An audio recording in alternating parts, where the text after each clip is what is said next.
Hello friends, నమస్తే. Welcome to our channel. అందరూ ఎలా ఉన్నారు? బాగున్నారా? నేనైతే బాగున్నాను. మీరందరూ కూడా బాగుండాలని మనస్ఫూర్తిగా అయితే కోరుకుంటున్నాను.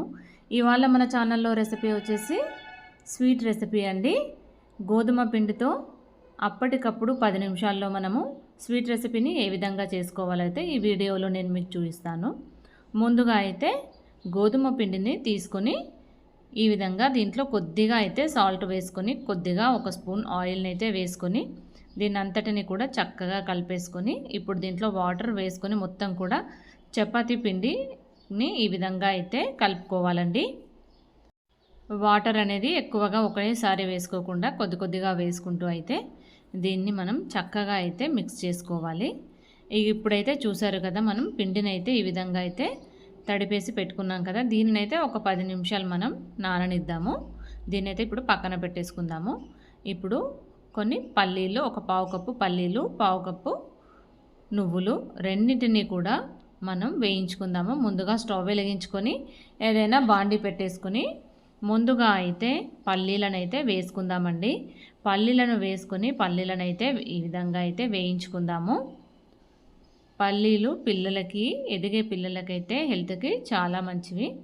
వీటినైతే మనం దోరగా అయితే కొద్దిగా వేయించుకుందాము. ఇవి మనకు కొద్దిగా వేగిన తర్వాత అయితే దీంట్లోకి మనం నువ్వులనైతే వేసుకుందామండి. దీంట్లోకి పల్లీలు వేగిన తర్వాతనే నువ్వులు వేసుకోవాలి. ఎందుకంటే ముందే నువ్వులు వేసుకున్నాం అనుకోండి, నువ్వులు అనేవి తొందరగా వేగిపోతాయి. కాబట్టి పల్లీలు ఈ విధంగా వేగిన తర్వాత నువ్వులు వేసుకొని కొద్దిగా చిటపటలాడేంత వరకు ఉంచుకుంటే అయితే మనకు సరిపోతుంది. మంట సిమ్లోనే ఉంచుకొని ఈ విధంగా వేయించుకోవాలి. ఇప్పుడైతే వీటిని మనం చల్లార్చిన తర్వాత ఒక మిక్సీ జార్లోనికి తీసుకొని మిక్సీ మూత పెట్టేసుకొని దీని అయితే మిక్సీ పట్టేసుకుందాము. ఇప్పుడు చపాతీ పిండి అయితే మనకు చక్కగా నానింది కదండి, దీన్నైతే మనం ఇప్పుడు చపాతీలను అయితే చేసుకుందాము. ఒకసారి పిండిని ఈ విధంగా అయితే ఇట్లా ప్రెస్ చేసుకొని కింద అయితే పొడి పిండిని అయితే వేసేసుకుందాము. మనకు రొట్టెల పీట మీద అనుకోండి, ఇదంతా కూడా మనకు సరిపోదు. కాబట్టి నేను ఇక్కడైతే బండంతా కూడా శుభ్రం చేసి దీనిపైన చేస్తున్నాను. మనకు దీనిపైన చేస్తే అయితే చాలా ఫ్రీగా ఉంటుంది, చక్కగా అయితే చేసుకోవచ్చు. మొత్తం పిండిని కూడా నేను ఈ విధంగా అయితే చేస్తున్నానండి. మనకు ఒకేసారి చాలా చపాతీలు అయితే ఈజీగా అయితే చేసుకోవచ్చు. ఈ విధంగా పొడి పిండిని జల్లుకుంటూ దీన్ని మొత్తం కూడా చక్కగా పల్చగా అయితే ఈ విధంగా అయితే ప్రెస్ చేసుకోవాలి. చూసారు కదా, మొత్తం అంతా కూడా నేను ఈ విధంగా అయితే చపాతీని అయితే మొత్తం అంతా చేసి పెట్టేశాను. ఇప్పుడు ఏదైనా టిఫిన్ బాక్స్ మూత ఉంటుంది కదండి, దాంతోనైతే మనం ఈ విధంగా మనం ఇట్లా ప్రెస్ చేసుకోవాలి. అన్నీ మనం చపాతీ ఎంత చేసుకున్నామో దాంట్లో ఎన్ని వస్తాయో మనము సెట్ చేసుకుంటూ అన్నింటినీ కూడా ఈ విధంగా ఒకసారి రౌండప్ చేసుకుంటే ఒక్కసారిగానే మనకి ఎన్ని చపాతీలు కావాలంటే అన్ని చపాతీలు అయిపోతాయండి. ఇదిగో చూసారు కదా, ఇట్లాగే చేసుకుందాము. ఇట్లా ఈ ప్రాసెస్ చేయడానికైతే మనకు చాలా తక్కువ టైంలోనే ఎక్కువ చపాతీలు అయితే అయిపోతాయండి. ఇప్పుడు దీంట్లో మధ్యలో అయితే చిన్న దాంతోనైతే ఈ విధంగా అనుకుంటే సరిపోతుంది. ఇవన్నీ తీసేసిన తర్వాత మిగిలిన పిండిని కూడా ఇదే విధంగా అయితే చపాతీలు అయితే చేసేసుకోవచ్చు. ఇప్పుడు ముందుగా అయితే ఇవి వస్తాయి చూడండి, ఈ విధంగా తీసుకుంటే అయితే మనకు చపాతీ ఈజీగా అయితే వచ్చేస్తుంది. దీన్ని అయితే మనం పెనం మీద వేసుకొని వేడి చేసుకోవచ్చు. ఇప్పుడైతే ముందుగా స్టవ్ వెలిగించేసుకొని పెనం పెట్టేసుకొని కొద్దిగా ఆయిల్ అయితే వేసుకుందాము. ఇప్పుడు దీనిపైన చపాతీని అయితే వేసుకొని మనము చపాతీలు ఎట్లా కాల్చుకుంటామో అట్లాగే అయితే కాల్చుకోవాలండి. చూసారు కదా, ఇట్లనే మిగతా చపాతీలన్నింటినీ కూడా మనము ఇదే విధంగా అయితే కాల్చుకోవాలి. ఒక సైడు కొద్దిగా వేగిన తర్వాత మనం రెండో సైడ్కి టర్న్ చేసేసుకోవడమే. ఇప్పుడు ఇది మంచిగా అయితే మనకు వేగింది కదండి, ఇప్పుడైతే దీన్ని తీసేయడమే. చూసారు కదా, దీన్ని తీసేసుకొని ఇంకో చపాతీని వేసుకుందాము. ఇట్లాగే అన్ని చపాతీలను కూడా ఇదే విధంగా అయితే కాల్చుకుందామండి. ఈ రెసిపీ వచ్చేసి మనకి ఈజీగా ఒక 10 నిమిషాల్లో ఎప్పటికప్పుడే మనం చేసుకొని అయితే తినొచ్చు. చాలా టేస్టీగా ఉంటుంది. ఇది ఏ ప్రాసెస్లో ఉంటుందంటే, భక్షాలు చేయడానికి మనకు రావనుకోండి, ఈ రెసిపీ అయితే తింటే మీరే చెప్తారు, సేమ్ అంటే సేమ్ మనకు భక్షాలు తిన్న ఫీలింగే ఉంటుంది. అంత చక్కగా అయితే ఉంటుంది. ఇక ఈ విధంగా మనం చపాతీలన్నింటినీ కూడా ఫస్ట్ అయితే ప్రిపేర్ చేసుకొని అయితే పక్కనైతే పెట్టేసుకుందామండి.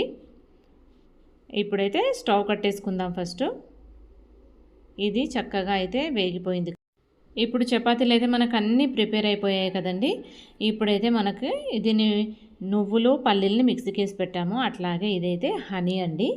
ఇప్పుడు హనీని తీసుకొని మనము ఈ చపాతీకి అయితే మొత్తం అంతా కూడా ఈ విధంగా అయితే మొత్తం చపాతీ అంతా కూడా ఈ విధంగా స్ప్రెడ్ చేసుకోవాలి. నేను ఇప్పుడు చూపిస్తున్న విధంగా అయితే మొత్తం అంతా కూడా స్ప్రెడ్ చేసుకోవాలి. ఈ విధంగా స్ప్రెడ్ చేసిన తర్వాత దీనిపైనకైతే నువ్వులు పల్లీల మిశ్రమాన్ని అయితే దీనిపైనకైతే ఈ విధంగా అయితే మొత్తం అంతా కూడా వేసేసుకోవాలి. ఇట్లా వేసుకున్న తర్వాత దీన్ని హాఫ్ ఫోల్డ్ చేసి ఒక్కసారి అట్లా ప్రెస్ చేసుకుంటే అయితే సరిపోతుందండి.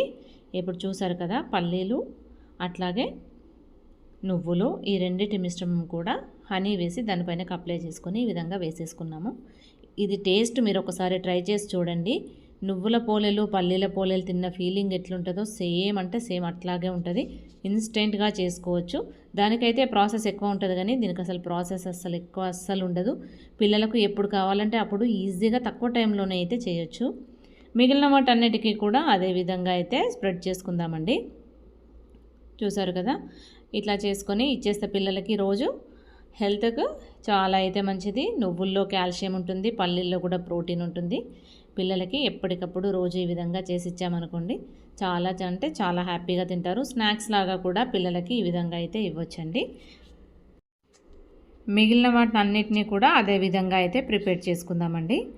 ఇంతే అండి, 10 నిమిషాల్లో గోధుమ పిండితో చపాతీలు చేసుకొని ఈ విధంగా మనం భక్షాలు చేసుకుంటే నువ్వులు పల్లీల భక్షాలు అయితే మనకు ఎప్పుడు కావాలంటే అప్పుడు ఈజీగా అండ్ టేస్టీగా తినొచ్చండి. చూసారు కదా, వీటిని అయితే మనం ఈ విధంగా తుంచినట్లయితే హనీ ఉంటుంది కాబట్టి జ్యూసీగా తింటుంటే పల్లీలు నువ్వుల ఫ్లేవరు చాలా అంటే చాలా చక్కగా ఉంటుంది. మీరు కూడా ఒకసారి అయితే ట్రై చేయండి. ప్లీజ్ ఈ వీడియో కనుక మీకు నచ్చినట్లయితే ప్లీజ్ లైక్ చేయండి, షేర్ చేయండి, అట్లాగే సబ్స్క్రైబ్ చేయడం మాత్రం మర్చిపోకండి.